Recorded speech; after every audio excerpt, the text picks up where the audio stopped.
can use this one. Good afternoon. How is everybody today? I know you've been here a while. I'll be your financial entertainment for the next 45 minutes. So again, my name's Kurt Ives, Regional Vice President with Fidelity Investments. Also very happy to be here. For the next 45 minutes, what we wanted to accomplish today was really want to try to make the complex simple for you. We're going to talk about that transition into retirement. Really the things we want to think through are, what are your primary considerations? What are the things you need to think about? What are the overall strategies that are in place to help you address that? The title of the session is Creating a Diversified Income Stream. So I tell you, at Fidelity, we believe in diversification. The reason we believe in it is it helps to mitigate risks. So from our perspective, it doesn't matter if we're talking about retirement planning or investing, which we had just a great session on investing here. We believe in diversifying. We also believe in diversifying your tax situation. When we talk about driving income, diversification is important. And the reason we believe that is by creating a diversified stream of income, it allows you to be more prepared for the different market cycles that we just went through. So we're going to experience over the course of retirement multiple different cycles throughout the markets. So I've been at Fidelity, as we said, 23 years. And the idea of being invested throughout retirement can be a little bit different than being invested pre-retirement. And we're going to spend a little bit of time on that. And the goal is making sure that you're prepared for the things that you can encounter. So as we start to transition to and throughout retirement, there's things we're going to start asking questions around. It's going to be a different phase of your life. And you're going to have questions, obviously, we're going to start thinking about, what have you done to replace that paycheck? That's obviously going to be the biggest question that we have is, right now, we are earning our income. We just call it human capital. So our paychecks are coming in, that's supplying our lifestyle, that's providing us. But we're all sacrificing over 10, 20, 30 years while we're working to take that human capital and replace it with financial capital. And financial capital is all the savings that you're working so hard for. And we got to use that to replace the paycheck. And that can be a little bit easier said than done. We're going to talk a little bit more. I know you've talked about the markets already. We're going to talk just a little bit more. I'll keep it really high level. Through my 23 years at Fidelity, I kind of created my own core beliefs.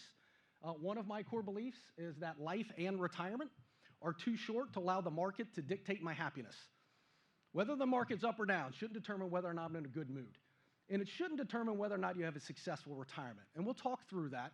And then we're going to talk through, have you considered the different ways to drive income? Now, I will tell you in the next 40 minutes, I will not tell you all the different ways to drive income. Can't be done in that period of time. But what we do want you to do is start asking the questions about your own personal situations. What should you be thinking about? What are the key considerations? And how we're going to get there today, the rough agenda. We're going to start with the least enjoyable part of this session. We're going to talk about all the challenges, the things you need to be concerned about. The reason we're going to talk about them is if you're not prepared for them, we can't address them. So when I say it's the least enjoyable part, it's just because these are the things we have to worry about. The good news is we're going to talk about how you do address them. We're going to talk about what are the building blocks. What are the things you need to start putting in place to give yourself a good, successful retirement plan? And then ultimately, how can you build your own plan? So as we start to think through, let's set the stage. There's different cycles that we go through as investors, and we need to acknowledge that. And the reason that we need to acknowledge it is because there's different goals for our savings throughout different cycles of our lives. So we just have 3 different colors on our screen here. We've got our green, we have our dark blue, and our blue. Let me kind of lay these out for you. The first of which is it's saving for retirement. Using the term in the industry, it's accumulation. This is the time where you're sacrificing stuff today. I'll tell you things about myself today you probably don't care about, but I would like to have a nicer house. I'd like to have a nicer car. But like everybody in this room, you're sacrificing things today for that benefit in the future. That's that saving time frame. And when you think about this green time, whenever you started saving for retirement, for most of us, the primary goal for investments during that time frame is we want it to grow as much as we can. We're looking for maximum growth potential because the more that it grows, the more I can have in retirement, or maybe I get to retire a little bit sooner. That's my primary objective. I'm searching for that. And we'll talk about how the markets work during that phase. The next phase is a transition into retirement. Now, the transition phase is a little bit different. You may start changing your perspective on what your savings are there to do for you. Now, you never want to give up growth. That's not at all the intention. But let's just add a little perspective to this. So does anybody remember 2008? Okay, I usually get moans and people get it. So we all remember that. The reason this dark blue phase is important, it's called that transition phase into retirement. think about if you wanted to retire in 2009. So my hope was to retire in 2009, but you really didn't do anything different with your savings to get there. And then unfortunately, just bad timing, no fault of your own, 2008 happened. In 2008, from the peak to the trough, the markets lost about 57%. So think about, I'm hoping to retire in 2009. When I'm finally feel like I'm ready to kind of pull that trigger, my savings may have been cut in half. I'm not trying to scare you here. That's not where we're going with this. But the idea is we want to prepare for this. So this is the idea of setting up income planning today. So it's never too soon to start your retirement income planning. It's never too late. But that transition phase is really important. The other side of that is, think about it as the 5 years before, 5 years after retirement. There's no exact time frame, but we want to start preparing that time of, I need to start pulling that trigger. I want to be able to retire at a certain point in my life. I don't want the market to be able to dictate that. So the other side of that same equation is, what if you did retire in 2007 and you immediately went into those really, really poor markets, no fault of your own? Are you still comfortable in your retirement? Are you still successful? It's just important to acknowledge the time frames. And then finally is living in retirement. You've gotten yourself, you understand what your spending is going to be, you kind of get a good grasp on your expenses. For many people, when you get to retirement, every day Saturday, I don't know about all of you, but when I think of when I spend my most money, it's usually on Saturdays. So if every day is a Saturday in retirement, it might take a little time to really understand what are your expenses going to be, what's going to look like. So the 3 different phases, we just want to make sure that we talk through the goals and objectives of your savings during those time frames. So when we think about the different experiences that we have trying to accumulate for retirement, getting ready for retirement, and living in retirement, they actually can be very different. But let's talk a little bit deeper into that. Again, I'll keep it as high level as I can. But the first thing we need to understand is, what are the things you need to be aware of? Yeah, we call them risks. I just call them considerations. These are kind of your challenges. So I would just want to dive into it. These are the things we're going to start asking questions as you meet with an advisor. That was great recommendation. Have an advisor that you work with that's been through this. The first of which is, retirement's longer now than it's ever been. So statistically speaking, this is looking back to 1930. In 1930, the average retirement was 6 years. So the average individual retired at 71, that passed away at 77. It's a pretty short retirement time frame. And this is only going to 2010. It's actually improved, but the average retirement today is 27 years long. So when you think about just a planning perspective, is it easier or harder to plan for 7 years or 6 years or 26 years? Obviously, it's more difficult to prepare for 26 years. Well, which leads into another thing to think about. There is a shifting of responsibility for retirees. My grandfather, when he retired, his retirement plan was to retire. And I know I said that same word a lot of times, but let me explain what I mean by that. He retired from General Motors. And he worked for many, many years, a father of 11 children. My grandmother worked harder than him, but she worked inside the home raising 11 children. But his retirement was, when he got to the age, he retired, he got a nice pension, and that replaced his paycheck. So for many individuals, they don't have that luxury, and it's getting a little bit more and more to be the case. So if you can look at the screen, 85% of individuals, and this is back in only 1979, 85% of people had a pension in 1979. If you look towards today, and these numbers aren't even up to date yet, but only about 25% of people will have some sort of pension. So I work at what I think is the greatest financial services firm in the world. Guess who's not going to have a pension? That will be me. We have a wonderful retirement plan, no complaints, but I have a different responsibility than my grandfather to prepare for retirement. It's not a good or a bad thing, by the way. I have more flexibility than my grandfather. I have more options than he did, but he had more certainty and less preparing and planning that he had to do. But it's just something to be aware of and cognizant of. So the idea of how we plan for retirement today is different than it was 10, 15, 20 years ago. And we're continuing to improve on that process. The reason retirement is longer, I'm going to guess I'm not the first person that's talked about longevity today. So longevity is the risk of living longer than expected. So what I'll tell you is, living a long time is not a risk. Okay, we actually encourage it at Fidelity, which I'm sure most firms do as well. But we want you to prepare for it. So the idea of living longer than expected is, statistically speaking, if you're a 65-year-old couple, there's a 50% chance one of the two of you is going to make it to 94. There's a 25% chance one of the two of you is going to make it to 98. The reason that that's so important, though, is think about if you're setting up your own personal retirement income plan. and you plan for what we call it life expectancy. Life expectancy is about the mid-80s. And you prepare for 85, but you make it to 95. Seeking employment at 85, probably not ideal. As well as, all right, if I didn't prepare well enough, trying to stretch that dollar from 85 to 95 can be difficult as well. I think that's pretty obvious. I think we get, is that an echo? Is that just me? Okay, let's try this again. But let me give you a different side of that coin. So I'm going to tell you a little bit more about me. I have 3 children, love them dearly. Not one of them has helped me retire. Okay, I call them retirement detractors, and that's okay, that's their job. My oldest is a junior in college at Mount St. Joe. I'm from Northern Kentucky. My middle daughter she just became a freshman at Eastern Kentucky University, and my youngest is going to be a freshman in high school. So I'm helping take care of them. The reason I tell you this is, if I plan to 98, but I make it to 85, my goal in retirement, call me selfish, is not to provide my kids with the best legacy possible. My goal in retirement is when I finally get there is I want to do everything that I want to do. Now, I'm taking care of my children now. I'm taking care of their 529s. We're getting them through college. They'll be good. They'll land on their feet.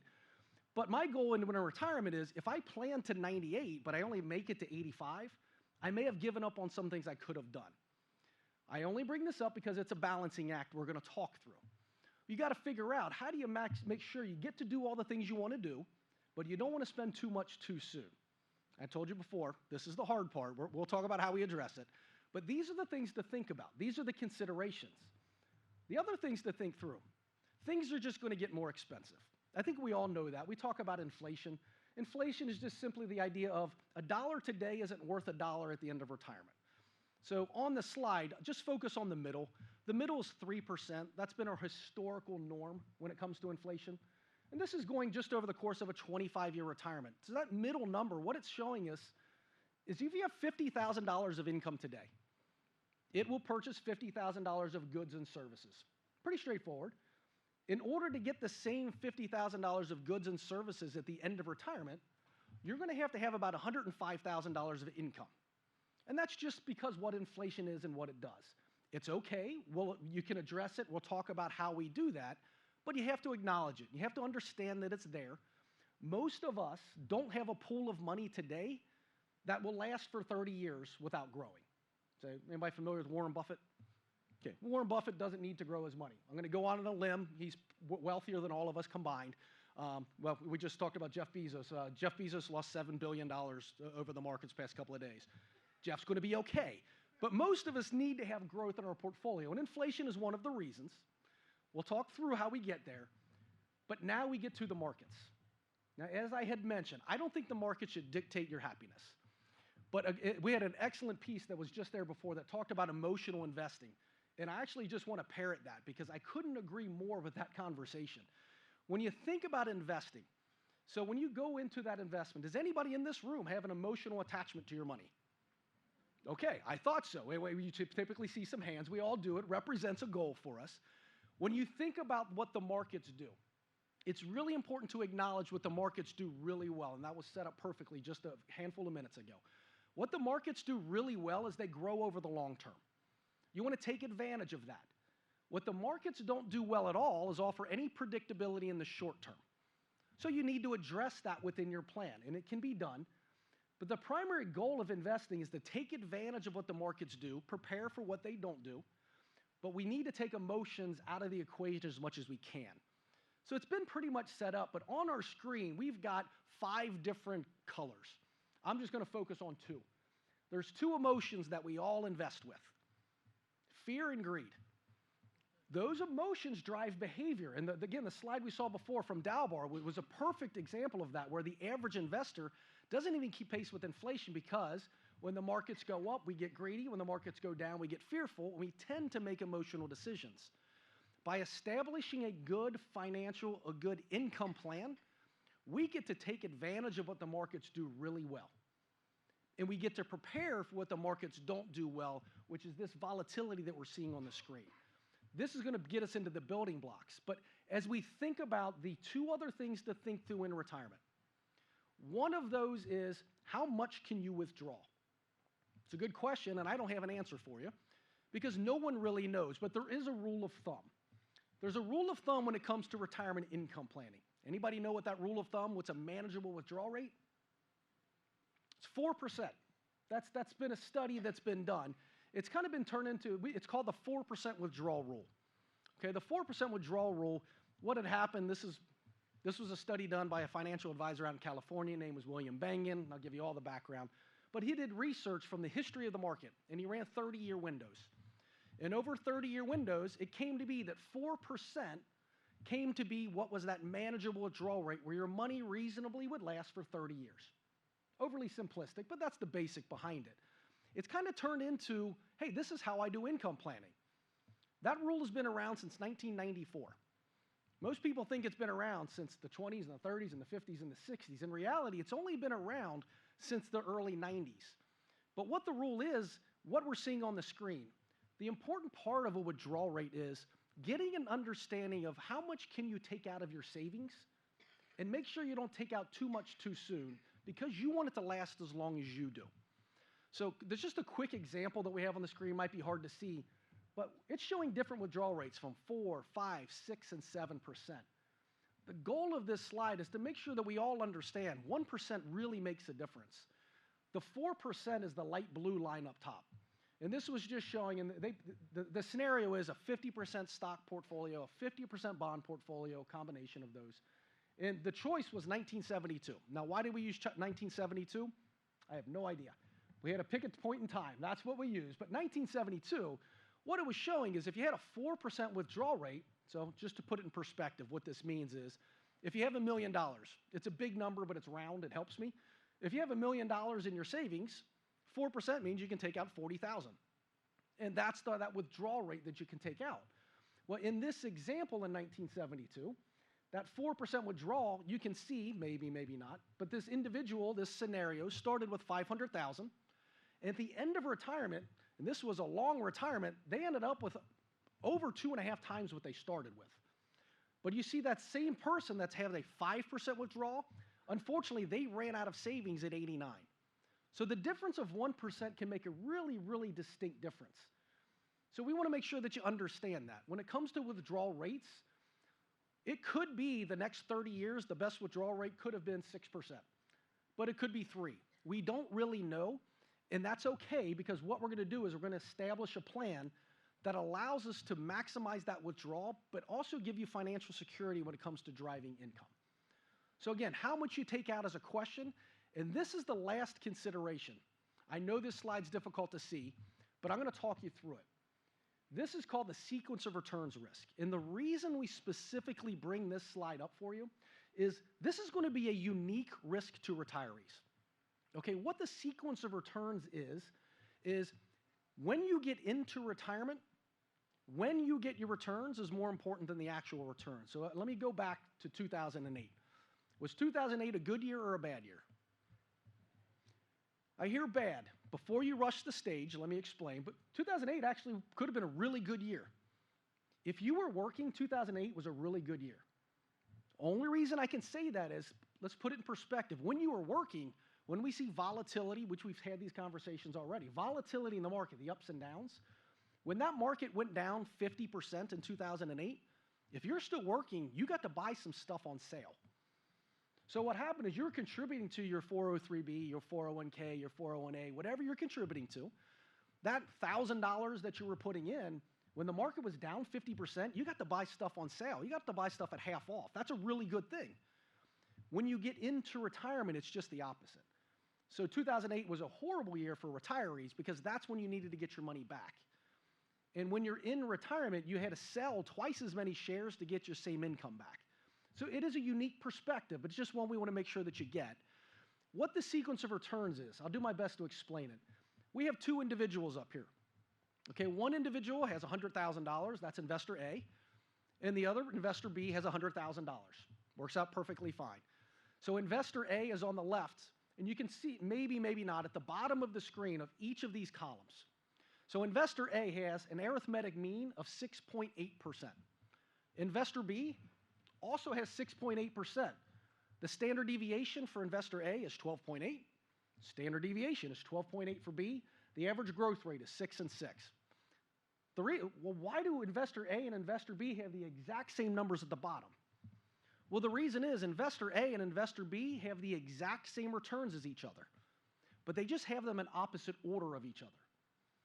So when you're in retirement, that really matters. So for investor A, he or she has gone into retirement. Just bad timing on their part. The market's down early on. The first three numbers are -15, -4, -10 on the left.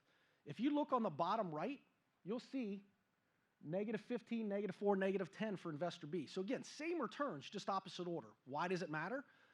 Unfortunately for investor A, he's in retirement. They're both taking income. So they're both taking $5,000 out.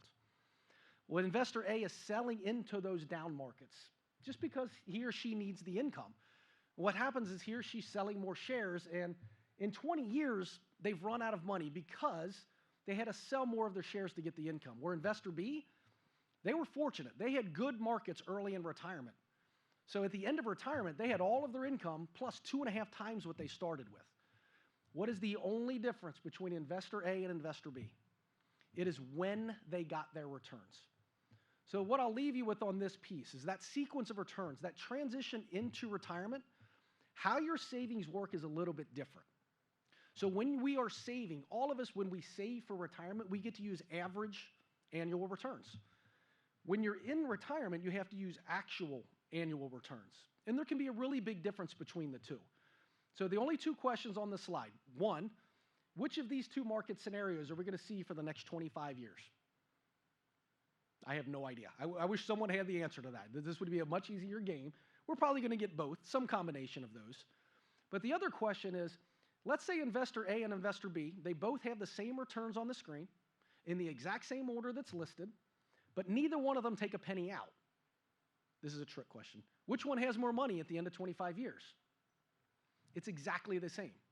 They have the exact same dollar amount because if you're not taking the income, you get to use the averages. So transitioning into retirement, it's really, really important that we acknowledge that. So just a quick graphical representation of this. This is investor A and B behind me.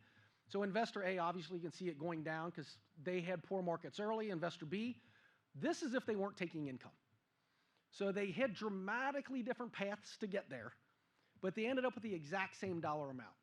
So just setting the stage of getting to retirement, understand the key risks, understand the challenges, the considerations. Those are the least enjoyable parts. But now let's touch upon how you solve it. How you solve it is establishing a good diversified stream of income. So when we experience living longer than expected, or we experience volatility in the market, or we experience inflation, you're prepared for it. And there's really three, and I'm going to say there's four. I call them considerations. We have them up here as the building blocks for creating a retirement income plan. So it's growth, guarantees, flexibility, and I'm going to throw a fourth in here. I think principal preservation is an important consideration as well. So I want you to think about these four as just, these are preferences. These are the things that are most important to you as an individual or as a couple or as a family. So again, we want to have certain amounts of growth. I think we've established that. We want to have certain levels of guarantees or predictability. We want to have some flexibility. We want to be able to change along with your retirement. And there's going to be some level of principal preservation that'd be important. Now, why do I call these preferences? These are just considerations for you as a family, as an individual, as a couple. So when you think about these preferences, I would love to be able to stand up here. This would have been the easiest. We could have saved 8 hours. I have one investment for all of you. It will give you unlimited growth potential. It'll pay you income for as long as you live. You can change your mind anytime you want, and you'll never lose a penny. Anybody want it? Doesn't exist. There's no such thing. So it would be easier if it did, obviously. But the reason I put these up here as a preference, when you think about building an overall plan, the fact of the matter is, just as everything else in life, you have to give up something to get something. If I want more growth potential, I'm probably going to have to sacrifice some of that protection of my portfolio. We're going to balance those out. So when you create your own plan, you figure out what is most important to you. And one thing I will also state, it's not an either or. We will sit with individuals and we'll sit with couples right across the desk from us to where one of the couples wants growth and the other one wants to protect what they already have. Well, which one's right? Well, they're both right. It's just a preference. At the end of the day, this establishes what your plan will look like. You get to balance out your overall plan to make sure you have enough growth, enough guarantees, enough flexibility, enough preservation. It's not an either or. You don't have to just pick one or the other. You just balance it out to figure out what you want your plan to look like. Now, the next piece of the building blocks is establishing a retirement income plan. At Fidelity, as a firm, we have a belief as a company. And Fidelity, we believe at least your essential expenses should be covered by sources of income that are guaranteed. Okay, the reason we believe that is we don't think your electric bill should be tied to the stock market. Okay, we think that there should be enough reliable income to cover your lifestyle. So there's a couple of key points to this I really want to point out. First off, what is an essential expense? Well, that's kind of tough to say.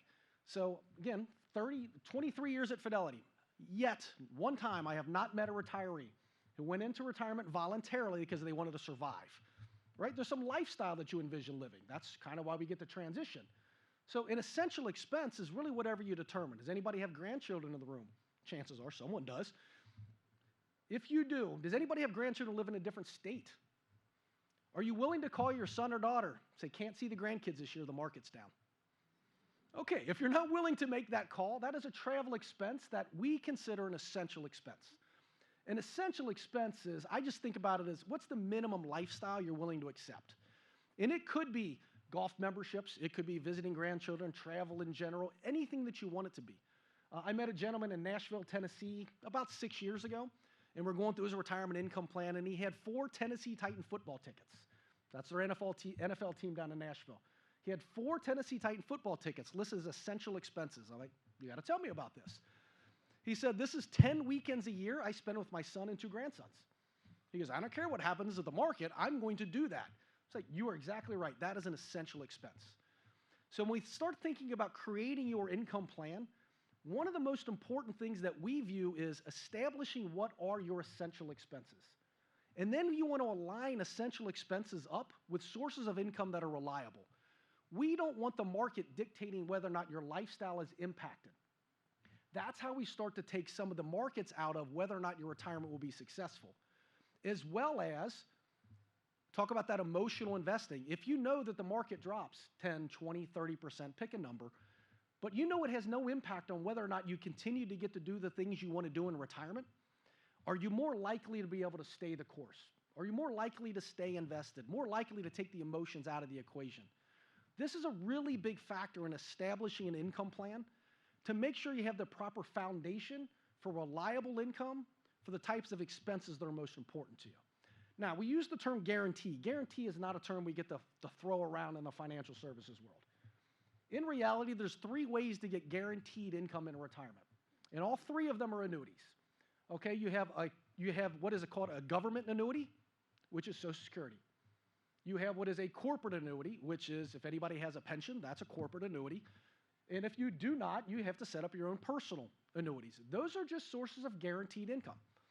The idea of guaranteed income is they're not impacted by the markets, and they're going to pay you as long as you're around. So the idea is, when should you align? When should you start taking Social Security? When should you take your pensions? When should you establish sources of guaranteed income for yourself?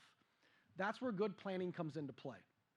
I'm going to make it overly simplistic when it comes to Social Security just because we get this question a lot.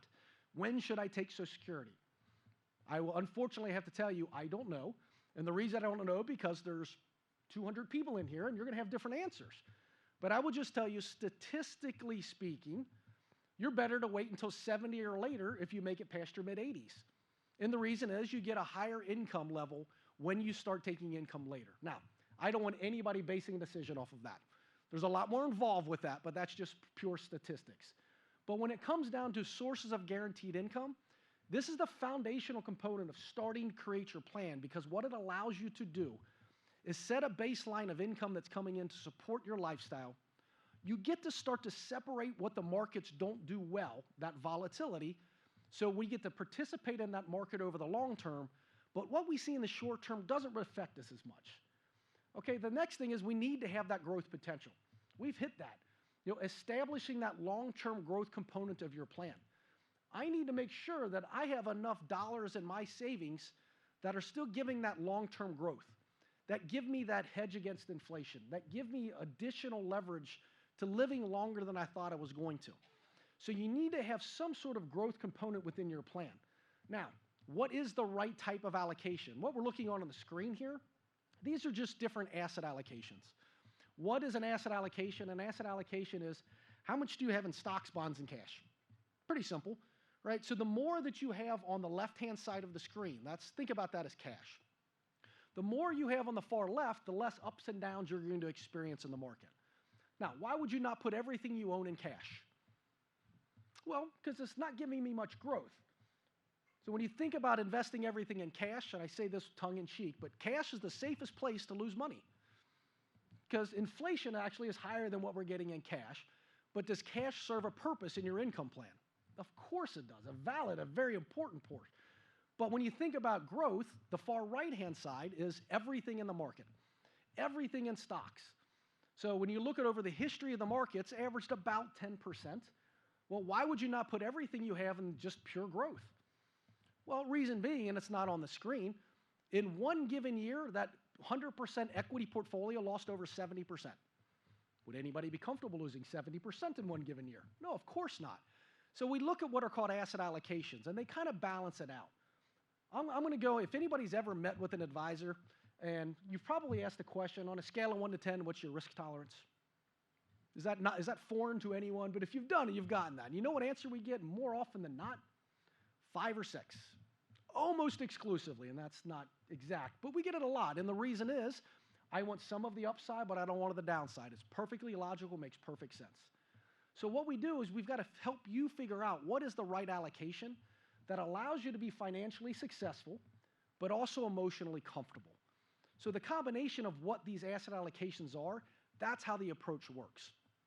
So the last thing I will hit on the growth piece, and the numbers aren't up here, but I look at a balanced, right in the middle. Right in the middle is that 50-50 balanced portfolio. In 1 year, a balanced portfolio gained 77%. In a different year, it lost 47%. Now, which years do we get more phone calls? Obviously, it's, look, we expected about 8% on average, and we did 77. No, we don't get those. The reason I bring this up, though, no reason you should know this, the worst year for a balanced portfolio was 1932. The best year for that same portfolio was 1933. The reason that's important is in order to get the best return ever, you had to endure the worst return ever. And that's not easy to do, and that's why it's important to establish a good overall plan to where the growth piece of your plan is a component that you're able to kind of weather the storm. So we kind of start to separate your savings for very specific purposes. And then finally, there's different ways to grow it. There are many, many, many different ways to invest your portfolio for growth. But what we want to do is when we think about within retirement, one of the ways to do it is have that diversified income stream as well as a diversified investment portfolio. Stocks, bonds, cash, large cap, mid cap, all combination of different investments. But most importantly, we want you to stay on top of it. We want you to continue to do research. We want you to continue to choose the right investments. We want to rebalance. We want to manage for taxes. And then the last consideration is that flexibility in retirement. So when you think about the different ways to receive income in retirement, different ways to generate income have different features. So when you think about sources of lifetime income, remember those annuities I talked about, whether it's that corporate annuity, whether it's the government annuity, whether it's a personal annuity, it doesn't matter. They have similar features. So the first of which is they're going to help you kind of get through the wave of the market. So it gives you market protection. Generally speaking, they'll give you protection from outliving it. That's the goal of those types of annuities. So it accomplishes those two boxes. But what they don't do is, generically speaking, they don't give you an inflation hedge. And they don't give you the ability to call in and say, hey, the roof blew off the house, I need an extra $10,000. Anybody ever try to call a pension provider and say, I need an extra $15,000? You can make the call. They're not going to send you the check. It's pretty rigid. But the features of lifetime income, there's benefits, but there's also downsides. But the other side of that is, well, we have other sources of income as well. I have my portfolio, stocks, bonds, cash, mutual funds, CDs, everything. That combination, those don't generally protect me from the ups and downs of the market.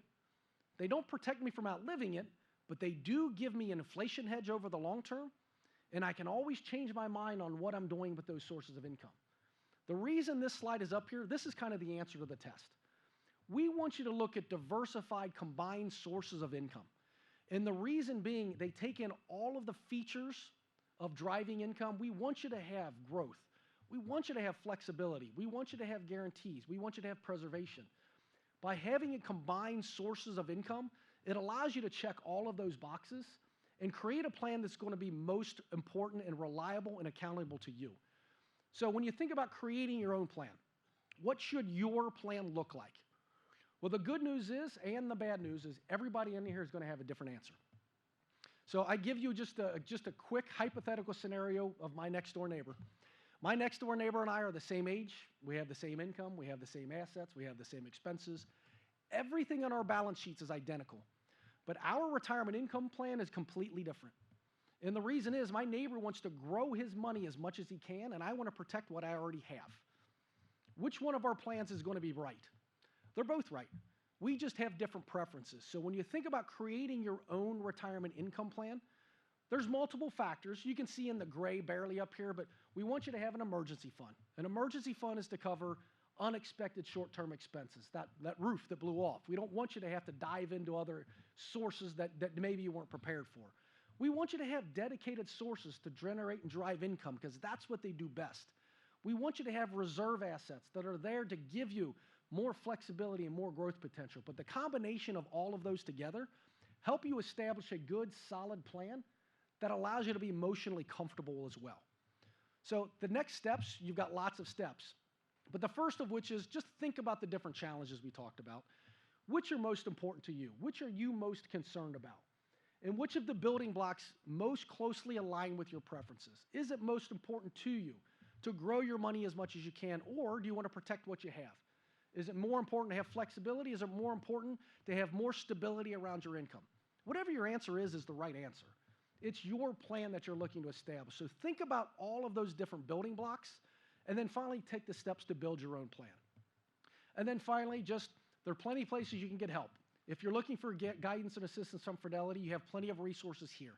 You have on-site individuals you can work with. We have investor centers that unfortunately aren't exactly local, but we have individuals that come down here to meet with people. So if you're looking for more guidance, and if a Fidelity is a place that we can offer you any more help, it's always a resource that we're making available to you, and you can easily set up appointments anytime that you'd like. So I am right at time, and this is our disclosures, the very enjoyable part.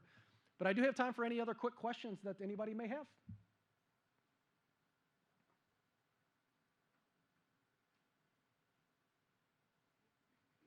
I'm just going to assume you're all tired, but thank you. Well, thank you so much for the time. We really very much appreciate it. Have you a wonderful rest of the day.